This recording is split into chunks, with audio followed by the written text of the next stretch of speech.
أنا فتاة فاتني قطار الزواج حيث بلغت 37 سنة. 37 سنة فاتك قطار الزواج يا ودي، راهي 1000 واحد يتمناك. دوك تشوفي أو جاي الفارس نتاعك إن شاء الله، وشنو يجي أبي خلاص العواد. هذيك فارس يجي فوق فرس أبيض، هذيك بكري. دوك العواد خلاص ويجيك بالكلاكات، يجي بالحفاد ديها قبليه يضلوا يتشرطوا. على بها قعدتوا بلا زواج. حيث بلغت 37 سنة وقد لاحظت أن جاري المسكين، واش لاحظتي؟ غير خير إن شاء الله. ليس سعيدا. كيف عرفتيه ليس سعيدا؟ هذه السعادة مسألة قلبية. قادر نكون راقد في الزنقة وأنا سعيد، قادر نكون عندي فيلا طوموبيل وطيارة ما راني سعيد. السعادة مسألة قلبية. وين عرفتي انت جارك هذا بديتي حبة تصيديه وقيلا؟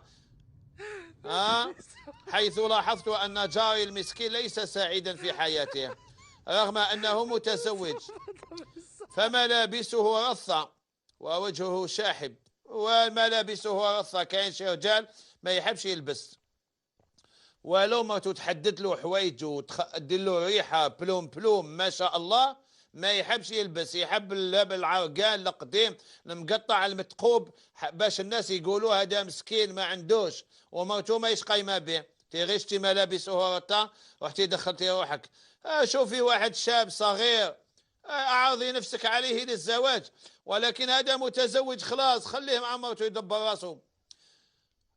لاحظت أن جاري المسكين ليس سعيدا في حياته رغم أنه متزوج، فملابسه رثة ووجهه شاحب، لا يحب البقاء في بيته وهو حزين طول السنة. تصور يا سيدي أنه يلبس بذلة بنية، الله الله الله، طول السنة. ملاك سمعتوا يا نساء؟ قال لي عندها راجلها يلبس كوستيم بني لازم تعسيه، هاي ناوية تخطفوا لك هذه، عسي عليه.